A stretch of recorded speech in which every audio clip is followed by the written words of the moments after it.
Decision making, where intuition and logic fail. The invisible forces that shape every choice we make.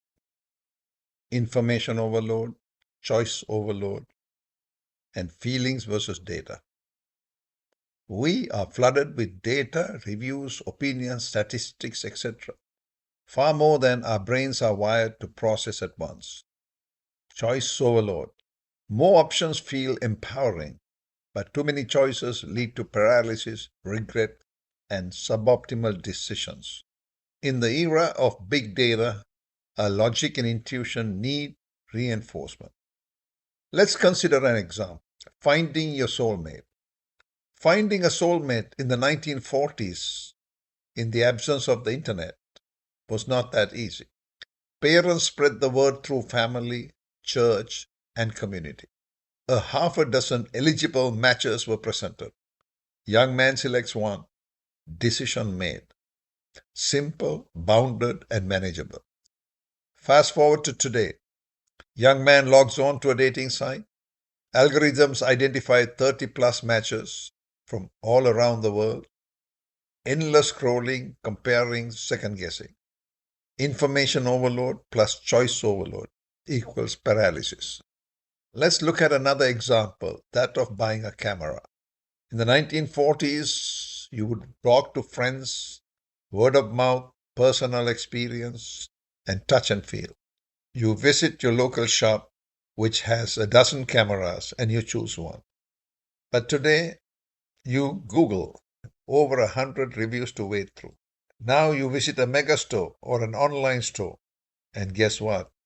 Over 100 camera models on display. The same outcome sought, vastly different cognitive loads. All decisions are feelings driven. Here is an interesting scenario. 10 friends each contribute $1 a week to a lottery pool. Lo and behold, one day they win a $10 million jackpot and they share $1 million each. The next day they visit a financial planner for investment guidance. The financial planner offers two options. Option A, a fixed deposit, 3% per annum guaranteed and no risk to capital. Option B, a risky annuity yielding 8% per annum with a 50% probability of losing 20% of capital.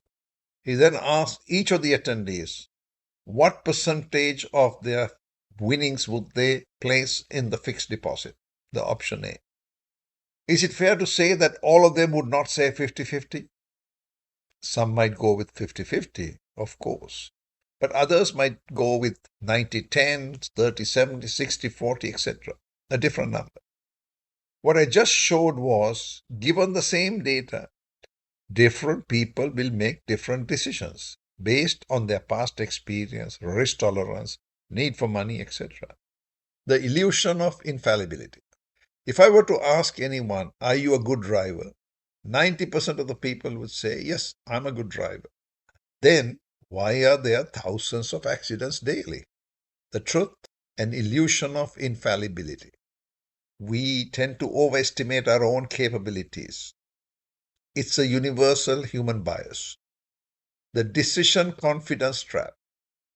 Now I ask you, are you capable of making good decisions?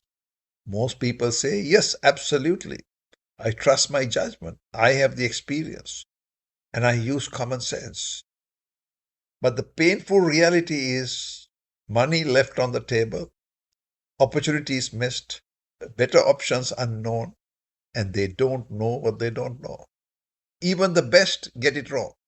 Reputable companies with highly competent leaderships have made catastrophic decisions. Take the case of Hertz, the rental car company. In 2021, Hertz ordered 100,000 Tesla EVs. They bet $4.2 billion on electrification. But 1 year later, they dumped all of them. There is a litany of cases of bigger fiascos. Watch Billion-Dollar Blunders, a video that brings this to life. Consider some of the largest tech companies in the world: Amazon, Meta, Microsoft, Google, Apple. What is the common factor that makes them industry giants? Data, data, Data. Data is the new currency. While data is growing exponentially, how we use this data has not changed.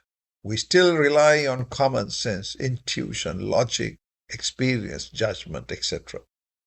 The new reality, big data environments, AI-powered insights, real-time analytics, data-driven decisions, inherent biases, and the need for decision validation.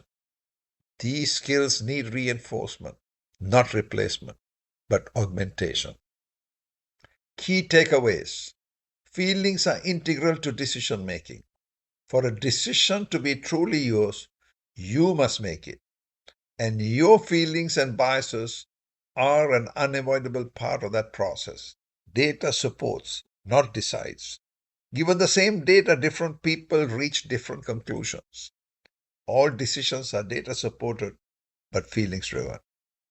Adopt analytical techniques to reinforce intuition. In the era of big data, analytical decision making helps you manage your feelings and navigate overload.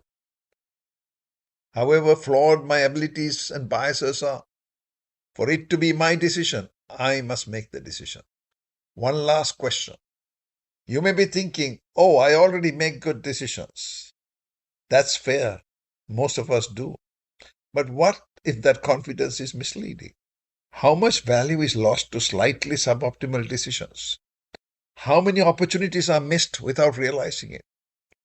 Not because we are careless, but because decision making is harder than it looks. So here's a simple challenge, just 4 minutes. Take this free self-assessment. Now don't rush it and don't skip the explanation video. You can either use the URL or scan the QR code.